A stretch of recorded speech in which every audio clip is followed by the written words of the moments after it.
Hello and welcome to today's session. We are continuing to look at Arthur Miller's play, Death of a Salesman, and we've started looking at Act 1, Scene 1.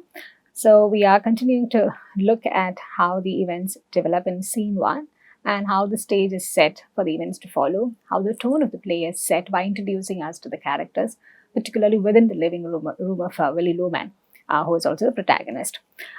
So we discussed in the last couple of sessions about how we get to know a lot of things about Willy Loman, about his longing for success, and about his the feeling of contentment that he has, and what the family is facing, the kind of support that they try to give each other. But despite all of that, there is a systemic failure which is not able to give them success, happiness, whatever they envisaged that would come to them as part of the idea of American dream.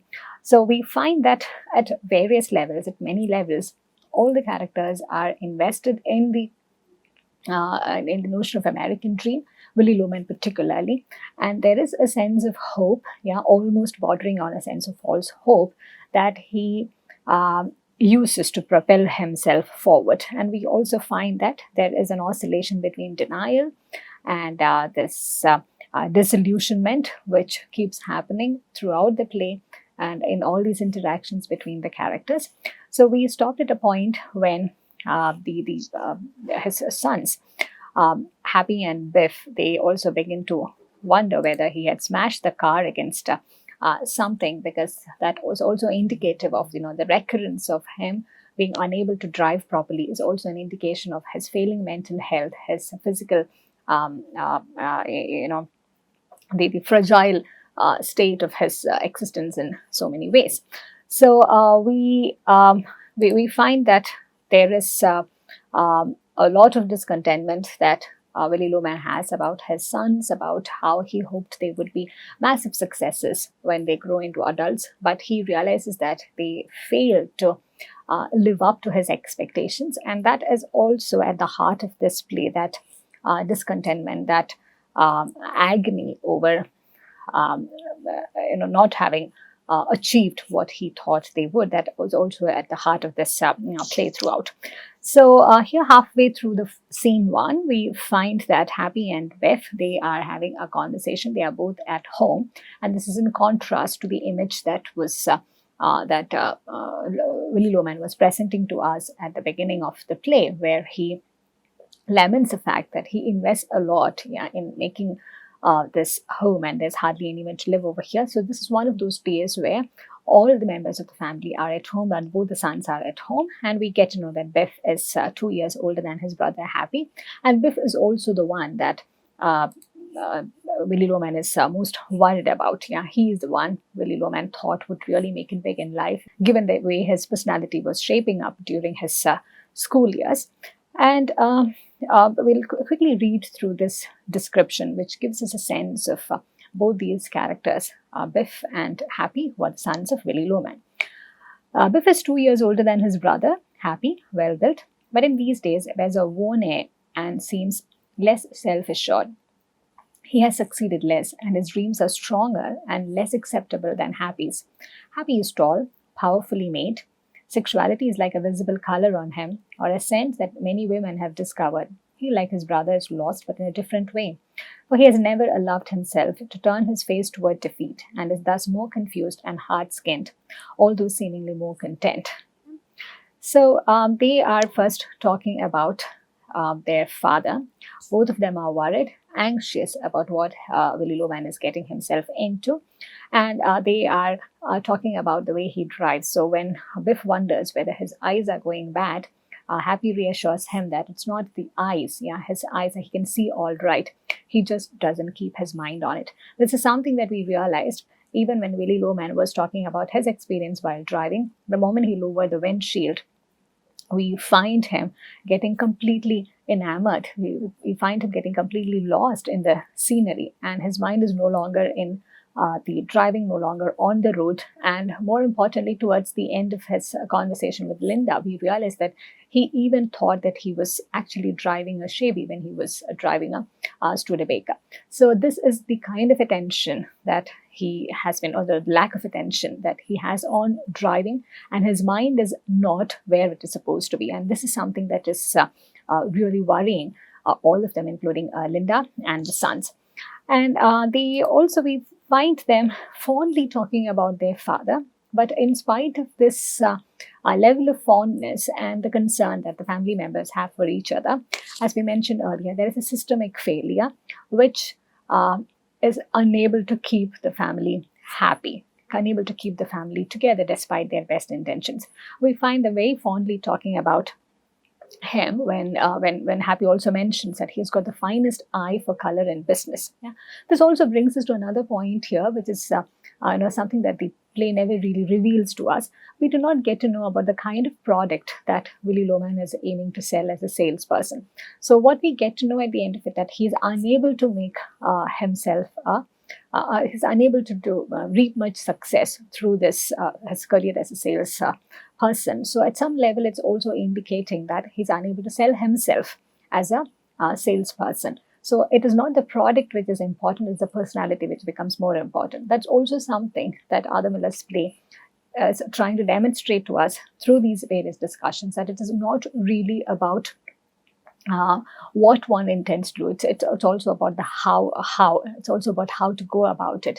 And this failure, the lack of success or the perceived failure that Willy Loman and his family are experiencing, it's also the result of, it's also an extension of their failures as individuals. Yeah? So at various levels, as a father and Biff and Happy as sons, they also have this consciousness built into them that perhaps they have failed as individuals. And when they try to map this failure onto this image of the projected successful image of the American dream, we find that they're no match. Yeah, they find themselves being no match to this American dream which is being projected. And they do have a number of examples all around them to compare with. Yeah, and whichever way they compare, whichever way they go about this thing about comparing themselves with others within the same system, they always seem to be faring less. Yeah. So at multiple levels, we find that this is it's a structural and systemic problem as well. It's something which is out there in the society, not something which perhaps it's something which is out there in the society, out there in the system, which also determines the way in which happiness shapes up for these individuals. Yeah. So Happy and Biff speak briefly about their father, and Happy is also trying to counsel him, trying to voice the concerns of his father and the entire family. So they have this very brief moment where they recollect how they used to share the dreams and plans that they had while growing up, and how this room and this the two beds, their old two beds in their at home, how they have witnessed a lot, those two beds have witnessed a lot about their prospects, about their plans and their dreams. Yeah? So this sense of nostalgia, the sense of longing for a past which seemed to be promising at some point, it's always there in most intimate conversations that the characters have. Yeah? They also talk briefly about the girls, the women who walked in and out of their lives, and we find that Happy comes across as more confident at this point. Yeah, so much more than Biff, who as Willy Loman recollects, who had this charming personality in school. We find that now Happy is more. Happy seems to be more in control. He seems to be this having this magnetic personality, attracting women, and he seems to be doing well. Yeah. Even though it's very superficial in nature, he seems to be doing well compared to Biff. Yeah, so we get some insight into how how Happy used to be more bashful, especially with girls. So Biff is briefly reminding him of how things used to be and how they are positioned now. There seems to have been, some dramatic change in their personality, the way they come across, the way they approach life, and more importantly, the way success has treated them. So success is one very abstract term, but nevertheless we find that in this play, throughout this play, there are certain yardsticks which are being used by the society, by various systems, domestic as well as the public systems. Yeah, there are a number of these yardsticks used to measure success. So we find that only certain kinds of events, certain kinds of achievements really make the cut and make it possible for a person to call himself or herself as successful. Yeah? So Biff opens up a bit in this conversation, and he begins to wonder why his father is mocking him all the time, or at least it appears as if there's a twist of mockery all the time on Willy Loman's face whenever he's interacting with Biff. Yeah? But Happy also clears up this air, saying it's more of a concern. But it's also, the way the conversation proceeds from here, we find that there's more worrying about, that there's more to worry about Willy Loman than perhaps about any of his sons. So we find that Happy is visibly concerned about Willy Loman, and he thinks that Willy Loman, his father, is gradually beginning to lose it because of this anxiety, because of this worry over a number of things. Yeah. So there are a few things which the two sons discuss, and a few things that Happy had noticed, and now he's sharing with his brother.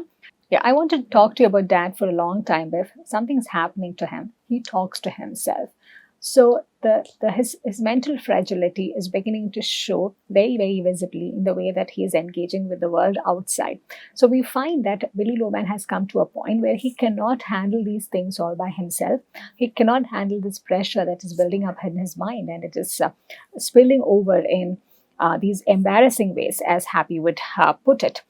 And Happy thinks that Willy is more upset, his father is more upset about the fact that Biff is not yet settled and that you are still kind of up in the air. Yeah. So here we find that Biff's situation in life, about how he has these outlandish dreams which do not fit into the scheme of things that Willy Loman has in mind, that seems to be the one of the primary concerns which is stressing Willy Loman out, which is putting a lot of pressure on Willy Loman, and which is almost like driving him to a certain kind of maintenance and a certain kind of mental instability. So here Biff is trying to articulate his side of the events. He's trying to showcase, he's trying to demonstrate what he has in his mind. Well, I spent 6 or 7 years after high school trying to work myself up, shipping clerk, salesman, business of one kind or another, and it's a measly matter of existence to get on that subway on the hot mornings in summer, to devote your whole life to keeping stock or making phone calls or selling or buying, to suffer 50 weeks of the year for the sake of a 2-week vacation, when all you really desire is to be outdoors with your shirt off, and always to have to get ahead of the next fella, and still that's how you build a future. So this is in stark contrast to the many output that is being projected as part of following the American dream. We find that this play is exposing this dream, the hollowness which lies behind it in many ways. We find that Willy Loman is also aware of this. Willy Loman is also painfully aware of what this situation is doing to his life, how this changing economy, the changing worldview, the changing order of things, how these things are affecting his own life, especially in that scene where he complains to Linda that they are in these box-sized apartments where there's nothing outside. There is where there is no view, and there is nothing which will bring them closer to nature. It's just this like life within a box, yeah? And which is why he feels tempted to enjoy what he has while he's out there driving. On the other hand, while Biff, who seems to be trying to do something very different from this urban dream, from this modernized dream, on the other hand, again, when Biff is talking, we realize that it's also a contrast that he is presenting against, let's say, the urbanized or modernized dream that America presents, the modern America presents before them. So Happy asks him this pertinent question, whether he really enjoys it out there on the farm. Yeah, he's in Texas, and we get to know that from the beginning of the play that there's a lot of disagreement within the family about him choosing to work as a farm hand. Yeah, so this is Biff's response, and he's also agitated at this point, which is very, very important for us to notice, because here, in spite of the choices they all have, they all seem to have made in life, it's not that any of them have it all sorted. Yeah, because success seems to be something which is very, very elusive in this play. Happiness seems to be something which is very, very elusive, and most characters at various levels, they are living in different states of denial. In Linda's case, sometimes it becomes more visible, but all characters, we find that there is this denial which becomes part and parcel of their existence. It becomes one of the defining aspects of their personalities, as well as their quotidian way in which they go on with life. So Biff says, with rising agitation, I've had 20 or 30 different kinds of jobs since I left home before the war, and it always turns out the same. I just realized it lately in Nebraska when I herded cattle, and Dakotas and Arizona, and now in Texas. It's why I came home now, I guess, because I realized it. This farm I work on, it's spring there now, I see. They've got about 15 new colts. There's nothing more inspiring or beautiful than the sight of a mare and a new colt. And school there. And at school there now. See, Texas is cool now, and it's spring. And whenever spring comes to where I am, I suddenly get the feeling, my God, I'm not getting anywhere. What the hell am I doing? Playing around with horses. $28 a week. I'm 34 years old. I ought to be making my future. That's when I come running home. And now I get here, I don't know what to do with myself. I've always made a point of not wasting my life. And every time I come back here, I know that all I've done is to waste my life. Yeah. So this sums up the dilemma that Biff and many others like him are caught in. And this is also about, we realize that this play is also about trying to know oneself. Arthur Miller is trying to push the limits of this play, push the limits of every character into a pursuit of one's own personality. So Happy makes this intervention, wondering whether he's a poet or an idealist. Yeah? And Biff also realizes that his problem is that perhaps the one thing that he lacks is that he is not stuck into something, that he's not been able to anchor himself on something, and it could be just about anything. And this here again we find that the play is drawing attention to one pertinent problem which most of the characters face over here, that they are unable to find that one thing that will keep them anchored for the rest of their life. So Willy Loman thinks that maybe it is his salesman job which had the potential to keep him anchored, which had the potential to show him what success is. So this play is also about the characters not getting the material things that they wanted, but at a deeper level, it is about this sense of finding an anchor, finding something on which they could stay rooted and find something that this play refers to as being contented, because the characters, especially here when they're having the conversation, Happy and Biff, we find that they ask this question to each other about, are you content? Yeah? So this is again another question to which the play does not have an answer, but it becomes very important at this point to ask this question too, especially against the backdrop of the American dream, and against the backdrop of the many flaws which are inherent into that the system, into the structure which is upholding that dream. It becomes important to ask as an individual, as a family, whether one is happy or content in this. So in the case of Willy Loman and his family, this problem is more real, more accentuated, because they also have this, they also have these very, very real concerns about the failing physical and mental health, and about the concerns about the future in terms of how one would fend for oneself when things really begin to go wrong. So here, Biff even goes to the extent of wondering whether, getting married or getting into a new business will alleviate his problem to some extent or the other.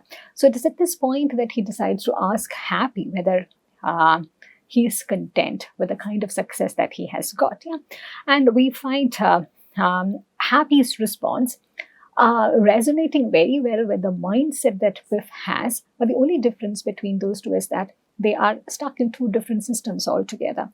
Biff goes on about experimenting with his life, shifting jobs left, right, and center. And as he mentions, before the war, after he left home, before the war, he got into about 30 odd jobs, and none of them could keep him happy. And he always has this existential question about whether he is doing well in life, and he has these existential questions about his directionless in life. He comes back home hoping to find an anchor, and he finds that he seems even more lost when in that domestic setting. So this is how Happy is responding to these questions about his success, about whether he's content or not. All I can do now is wait for the merchandise manager to die. It's a very dark and stark telling commentary on the way the world works around this capitalist structure. And suppose I get to be a merchandise manager. He's a good friend of mine, and he just built a terrific estate on Long Island. And he lived there about 2 months and sold it. And now he's building another one. He can't enjoy it once it's finished. And I know that's just what I would do. I don't know what the hell I'm working for. Sometimes I sit in my apartment all alone. I think of the rent I'm paying, and it's crazy. But then it's what I always wanted. My own apartment, a car, plenty of women, and still, god damn it, I'm lonely. Yeah? So this term is very important over here. This acknowledgement that this confession that Happy makes at this point, that he's lonely in spite of everything. So all of these characters, while they are within these family settings, while they are within these superficially happy domestic settings, we know that the characters are lonely deep within. Yeah, there is something about the structure out there. There is something about the societal projections out there where success, dreams, contentment, everything is being auto-defined for the citizens, auto-defined for the individuals. So at some level, they find it difficult to find themselves in this pursuit of many things. Yeah. So I'll be quickly sum of the conversation that they are having in the next in the next section, the following section, where Biff invites Happy to join him in Texas. Yeah, so he thinks that they could make it really big. Yeah, two grown-up American women, two grown-up American men working in the ranch, and as Lumen brothers, making it really big. And he thinks that Biff genuinely believes that if Happy is with him, maybe he could do something about his life, and together they can make this work. Because both of them essentially are lost in some form or the other. Both of them are not happy with what they are doing. Both of them do not see themselves as having become successful in any form. In Biff's case, it is more visible. In Biff's case, he is more or less branded as a failure because he's not been able to attach himself to anything or find himself a goal. But in Happy's case, he looks more sorted. It looks like he is making money. He is becoming successful. But, we find that he is also lost and lonely at many levels. So Biff makes this proposition that they could work together in Texas and they could really make it big. But we find that they're really not on the same page. It's just one temporary moment, one vulnerable moment when Happy is admitting that he is also unhappy, that this is not something that he wanted out of his life. And in spite of having everything around him, he finds himself being very lonely in his apartment. But it's just a temporary moment. And Happy, quite unsurprisingly, is unwilling to give away what he has got at this time. And there is this a minor insight that we get into the way they were brought up. Biff is saying, half the trouble is we weren't brought up to grub for money.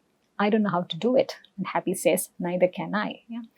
But they cannot, both of them cannot make the same decision about leaving for Texas and working in the farm and, doing something very masculine, very manual, and trying to make it big. Because this is not the quote unquote the mainstream at that point. This is not the way American dream is supposed to happen. It's very urban. It's very modernized. It has the shape and color that Biff is not able to sort of wrap his heads around. Yeah. So they continue with this conversation, and Happy keeps giving Biff these brief insights into the many things that he has access to, that how he wouldn't want to let go of any of those. They also briefly talk about what kind of women that they would ideally want in their lives, and Happy even says that he would want somebody with character, with resistance. Yeah, so there are these multiple worlds that these characters are inhabiting.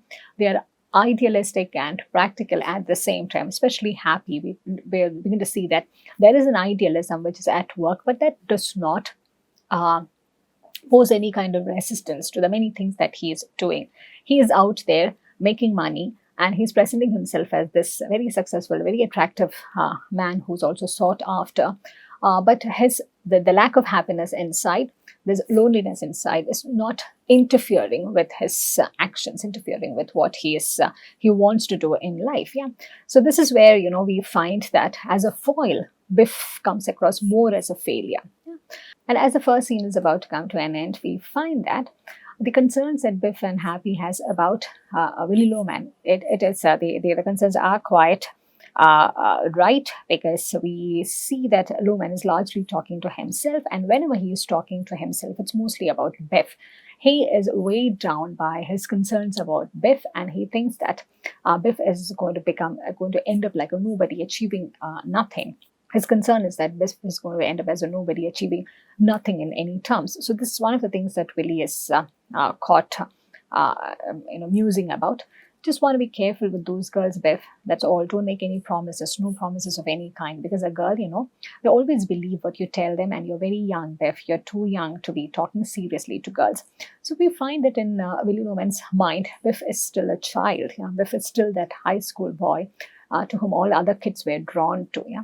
So in his mind, Biff isn't grown up. So which is why there's also like a defense mechanism which is operating in his mind, because that also helps him to make allowances for these many bad choices that Biff has been making, in terms of him switching jobs, in terms of his inability to anchor himself on anything substantial, the inability to carry on with his life in alignment with what the modern America is promising. So as we begin to wrap up the discussion for today's session, I want you to pay attention to the tone and the language in this play. And we also find that there isn't much of an action which is taking the play forward. It is more like these series of dialogues which give us an insight into the character's mind. And what happens in these characters' mind is also a contrastive reflection of what happens out there in the society. The dilemma that they are going through, the difficulties that they are facing, the concerns that they have, the yardsticks against which they are judging their own lives. Yeah,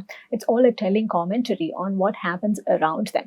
So just it's very, very significant that in the first and in the opening scene, everything happens within their apartment. Yeah, so that domestic setting accentuates the irony and the agony in the play, that even when they are in this safest place, when they are at home, and there are a lot of things which are unresolved. In fact, as Biff would point out, the moment he realizes when he's in Texas or in Nebraska or anywhere where he's doing something which he thinks is not making sense to him, he tries to come back home hoping that there would be some kind of an anchor over there for him, waiting for some kind of contentment or discomfort, and he finds that he's all the more lost over there.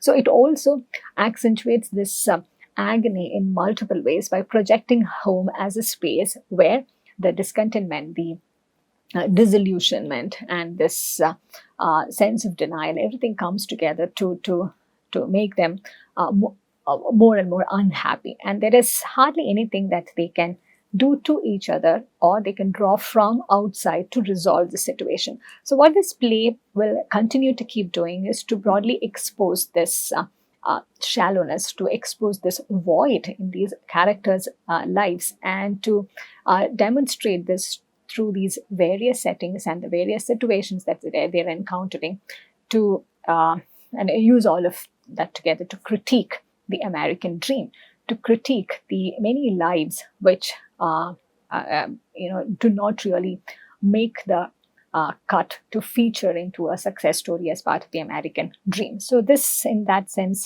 the play and these characters and what they stand for, it opens up a number of debates which could be productively used to critique the society, critique some of the systems which would eventually grow larger than individual lives.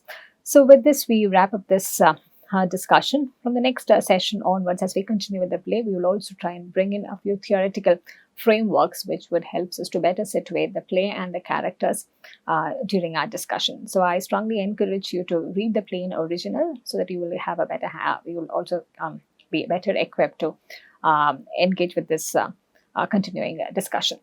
So thank you for your time today, and I will look forward to seeing you in the next class.